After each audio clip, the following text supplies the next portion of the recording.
I've searched many years on end. There was none that my soul could depend. My soul cries out for your presence in here. This very hour, for your presence in here. In His name I find, in His name I find, in His name I find the peace I seek. In His name I find, in His name I find, in His name I find the joy I seek.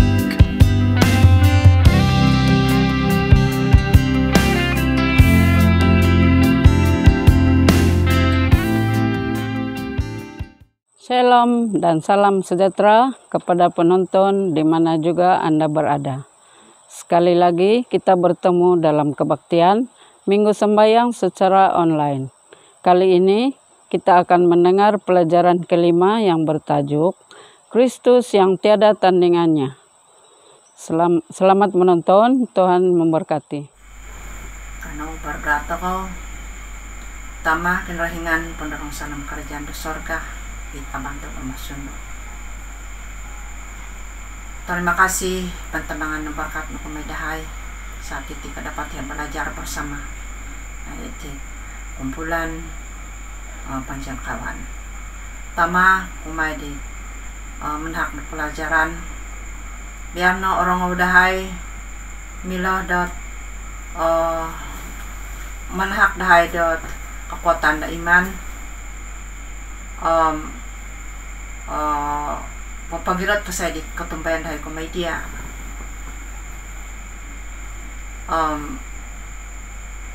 sebagai dot isoot kekuatan dahil maganda di karikatan no.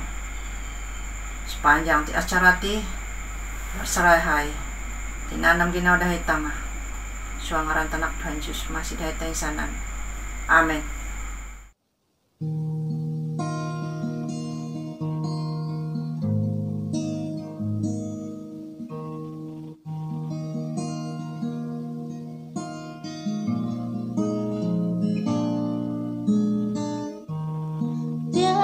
Seperti kau yang telah menjamah segenap hatiku, tak seorang pun di dalam hidup ini seperti kau, Tuhan. Tiada seperti kau yang telah menjamah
Shalom, pelajaran kelima bertajuk Kristus yang tiada tandingannya, model kami untuk gaya hidup Kristen. Rasul Yohanes yang semakin berumur menuliskan, kami memberitahumu apa yang telah kami lihat dan dengar supaya kamu juga dapat bersuara dengan kami. Sesungguhnya kami hidup dalam keakraban dengan Bapa dan anaknya Yesus Kristus. 1 Yohanes 1 ayat 3. Dia menambahkan, sesiapa berkata bahwa dia tetap di dalam Allah, hendaklah dia menurut jejak langkah Kristus. 1 Yohanes 2 ayat 6. Rasul Yohanes menggambarkan seorang Kristen sebagai mereka yang tinggal di dalam atau bersatu dengan Kristus. Kehidupan Kristen adalah berjalan setiap hari dengan Tuhan. Untuk kekal dalam Yesus, orang percaya dipanggil untuk hidup seperti Kristus hidup. Yohanes mendefinisikan proses tinggal di dalam Kristus sebagai persekutuan dengan Bapa, Anak, Roh Kudus, dan sesama orang percaya. Kehidupan Kristen adalah didasarkan pada kenyataan bersama kematian Yesus yang dikorbankan. Namun begitu, agama Kristen ditunjukkan dalam bagaimana kita hidup untuk Tuhan dan bagi orang lain. Kehidupan Yesus dicirikan oleh kekuatan transformasi. Kita dapat mengaksesnya dengan mendengarkan kepada apa yang Dia katakan, apa yang kita telah dengar, dan dengan melakukan apa yang Dia lakukan, apa yang telah kita lihat. Dengan kata lain, memodelkan atau mencontohi ucapan dan tindakannya. Dia adalah paparan utama yang tertinggi tentang bagaimana orang-orang Kristen harus menjalani kehidupan mereka untuk berjalan sebagaimana Dia berjalan. Yesus datang untuk mengubah kehidupan mereka yang mendengar dan melihat Dia secara radikal. Dia memanggil orang untuk menjadi murid-muridnya. Pemuridan bukan hanya mengajarkan ajaran-ajarannya, tetapi juga tentang mengizinkan kekuatan ajaran-ajarannya untuk menghasilkan kehidupan baru bagi kita. Yohanes 3 ayat 1-8. Yesus, sumber kosmik kuasa Tuhan, menjadi seseorang itu sebagai murid-muridnya dengan mengatasi pekerjaan Satan di dalam hati manusia. Dia memanggil manusia untuk mengikut Dia. Pekerjaan seorang ahli sains mengharuskan ahli sains itu untuk melakukan perjalanan melalui hutan. Oleh karena tidak ada jalan atau denai di dalam hutan yang tebal itu, dia itu membawa seorang pemandu arah tempatan bersamanya. Setelah berjalan sebentar, dia berkata kepada pemandu arahnya, "Saya tidak melihat jalanan di hutan ini. Bagaimana Anda tahu kita sedang menuju ke arah yang betul?" "Akulah jalan," jawab pemandu arah itu. "Ikutlah aku." Terima kasih Tuhan, kita mengikuti seorang yang mengetahui jalannya. Yesus memandang kepada manusia yang bingung dan hilang arah dan berkata, "Aku tahu jalannya, ikutlah aku." Yohanes 14 ayat 6. Dalam mengikuti Dia, kita diharapkan untuk hidup seperti Yesus. 1 Yohanes 2 ayat 6. Tidak dapat dipertikaikan bahwa Yesus menetapkan standar atau apakah artinya menjadi seorang Kristen. Firman-Nya didengar di jalan-jalan kota, di halaman rumah ibadah, di tepi pantai. Sepanjang perjalanannya mengungkapkan nilai dan prinsip kerajaan Tuhan. Melalui Dia, suara Tuhan kedengaran lagi di planet yang telah jatuh ini, memberikan petunjuk kepada umat manusia dan memberi makna baharu kepada apa yang orang Israel telah dengar di dalam perjanjian lama. Khotbah di bukit adalah gambaran Yesus tentang cara hidup mereka yang mengikutinya dan ingin memperlihatkan identiti mereka sebagai orang Kristen di dunia. Dalam khotbah ini, Yesus mengutuk pembunuhan, terutama ketika itu dilakukan melalui ucapan marah. Matius 5 ayat 21 dan 22. Dia menegaskan betapa pentingnya hidup damai dengan orang lain. Ayat 23 dan 24. Dia menegaskan bahwa perzinahan berlaku bukan hanya dalam perbuatan itu sendiri, tetapi juga dalam pikiran ketika pemikiran bernafsu dilayan. Untuk tergoda oleh hawa nafsu di zaman internet ini memperlihatkan cabaran yang tidak dapat dibayangkan bagi mereka di zaman Yesus. Ayat 27 sampai 30. Yesus menegaskan kembali perkawinan yang mengingatkan para pendengarnya bahwa perceraian mempunyai komplikasi tersendiri. Yesus berbicara tentang keadilan dan bagaimana kemurahan hati lebih baik daripada pembalasan. Ayat 38 sampai 40.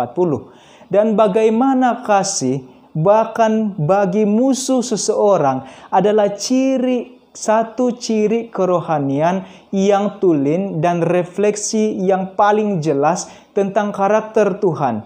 Yesus berbicara tentang mempedulikan mereka yang memerlukan dan bukannya untuk memperhatikan diri sendiri. Matius 6 ayat 1 sampai 4. Yesus mengingatkan murid-muridnya bahwa harta yang sebenar adalah disimpan di surga. Dan bahwa kualitas kehidupan rohani kita bukanlah terdiri daripada hal-hal kebendaan. Sekiranya kita mencari Tuhan dalam kerajaannya, keperluan rohani, emosi, dan kebendaan kita yang paling penting juga akan dipenuhi. Dalam Matius 6 ayat 25 sampai 34. Di zaman kemurungan dan kegelisahan ini, kita juga harus berpegang kepada kasih Tuhan kepada kita dan mempercayai bahwa Dia dapat menyediakan keperluan kita yang terdalam ketika tergoda untuk menghakimi orang lain berdasarkan ketidaksempurnaan mereka. Yesus meminta kita untuk berhenti daripada melakukannya dan menyadari bahwa tugas utama kita adalah mengatasi ketidaksempurnaan diri kita sendiri. Matius 7 ayat 1 sampai 5. Ajaran Yesus adalah direka untuk menjadi hidup kita bermakna, menyenangkan dan berkesan dalam melayani orang lain. Kasih adalah inti dari nilai-nilai kerajaan Tuhan. Mengasihi bukan hanya sebuah perintah seperti perintah yang lain. Ia adalah seperti perekat yang menyatukan kehidupan rohani kita. Kasih kepada Tuhan membentuk asas kepatuhan kita kepada hukum.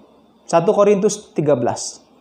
Kasih adalah kasih antara satu sama lain diungkapkan bukan hanya kepada mereka yang kita sukai, tetapi juga kepada musuh kita. Sayangnya, kita sering merasa sukar untuk mengasihi orang lain. Malah gereja kadang-kadang boleh menjadi tempat konflik dan ketegangan yang merosakkan perpaduan dan identiti yang berpusat pada Kristus. Rasul Yohanes pasti menyadari akan hal ini. Karena dia telah menuliskan, kamu telah mendengar perkataan ini dari mulanya, kamu harus mengasihi. 1 Yohanes 3 ayat 11. Menurut Alkitab, karakter dan identiti ditunjukkan melalui tindakan kita. Identiti Yesus tidak tersembunyi dan tidak dapat diakses oleh orang lain. Dia telah menjadi manusia untuk menunjukkan identiti ketuhanannya melalui tindakannya. Ketika Yohanes Pembaptis diajarkan, dia mengirim utusan untuk bertanya kepada Yesus, dia benar-benar Mesias. Yesus menyatakan dirinya kepada murid-murid Yohanes bukan hanya melalui kata-katanya yang mereka boleh dengarkan saja, tetapi terutama apa yang mereka lihat, yaitu perbuatannya. Matius 11 ayat 1 sampai 6. Perbuatan seseorang itu menyatakan karakternya. Yesus makan bersama para pemungut cukai dan orang berdosa, sehingga memperlihatkan belas kasihan. Matius 9 ayat 11 dan 13. Dia menjalani kehidupan yang tunduk kepada kehendak Bapa dan memperkuat hubungan ini dengan bergaul dengan Bapa melalui doa dan pengetahuannya mengenai kitab suci. Dia menguduskan hari Sabat, mengasihi musuh-musuhnya dan berdoa untuk mereka, mengatasi si jahat ketika dicobai, dan mengalahkan dengan membebaskan mereka yang dirasuk iblis dan orang-orang yang sakit. Ketika orang ramai melihat Yesus melakukan mujizat, termasuk menyembuhkan 2 orang buta, mereka menyadari bahwa dia meletakkan kuasanya yang tiada tandingannya untuk melayani orang lain. Setiap perbuatan Kristus mencerminkan identitinya, sehingga itu menggambarkan cara hidup mereka yang mengikutinya dan membentuk gerejanya. Sesungguhnya, seluruh hidupnya adalah memperlihatkan kasih Tuhan yang tidak terhingga kepada semua makhluknya. Penyalibannya di kayu salib untuk menghapus dosa adalah demonstrasi kasih Tuhan yang utama terhadap manusia. Yohanes 13 ayat 14 sampai 16. Yesus datang untuk menyatakan siapa dirinya melalui kata-kata dan tindakan. Tetapi melalui tingkah laku dan sikapnya, orang-orang mengenali dia sebagai anak Tuhan. Semasa melawat sebuah negara di mana orang Islam dan Kristen tinggal bersama, saya menaiki taksi ke sebuah pertemuan. Semasa berada di dalam perjalanan, saya bertanya kepada pemandu taksi itu mengenai kehidupan agamanya. Dia menjawab dengan senyum lebar, "Saya seorang Muslim." Saya memberitahunya tentang beberapa orang rakan Muslim saya, dan menyebut tentang betapa bertakwanya mereka kepada Allah. Pemandu itu kemudiannya bertanya mengenai agama saya, dan saya menjawab bahwa saya adalah seorang Kristen Seventh-day Adventist. Dia tertawa dan dengan gembira dan berteriak, "Ada ramai orang Advent di kampung saya, dan mereka adalah Muslim yang lebih baik daripada saya." Mereka pergi ke masjid mereka beberapa kali seminggu dan menghabiskan hari Sabtu untuk beribadah dan melakukan perbuatan baik.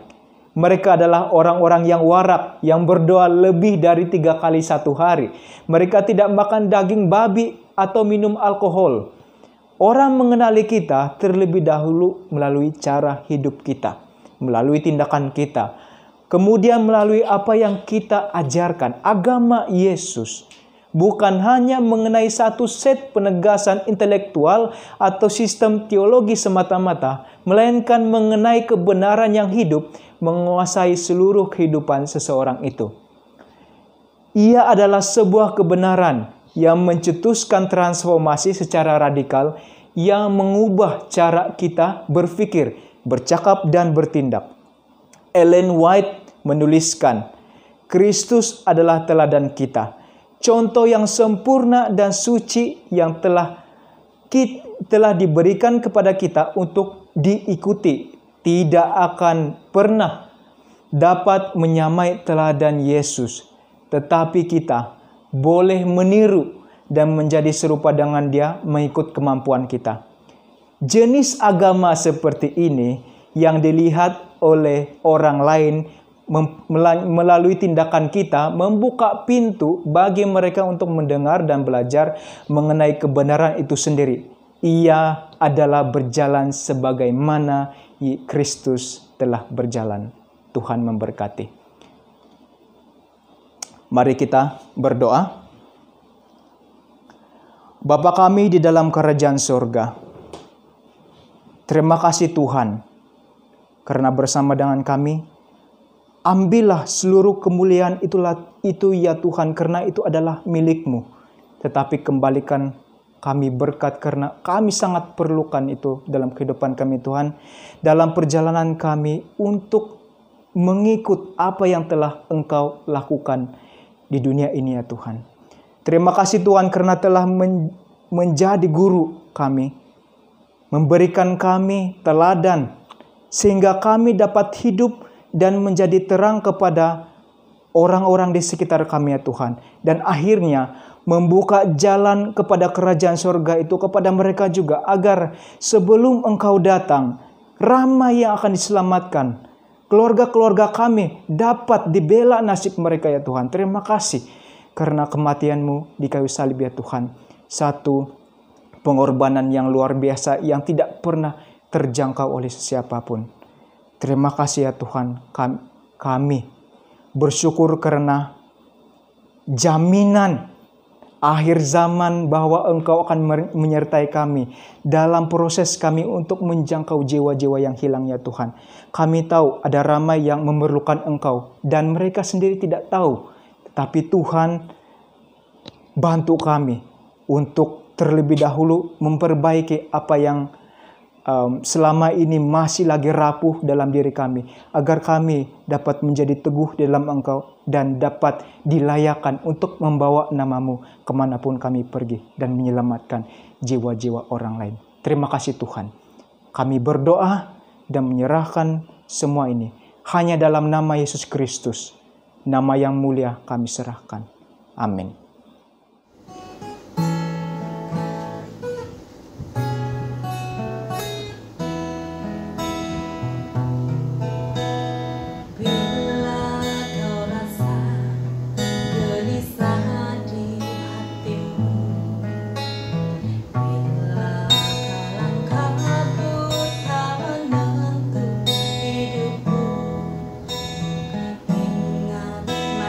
Ada seorang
I've searched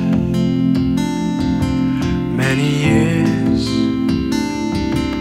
on end. There was none that my soul could depend. My soul cries out for your presence in here. This very hour, for your presence in here. In His name I find, in His name I find, in His name I find the peace I seek. In His name I find, in His name I find, in His name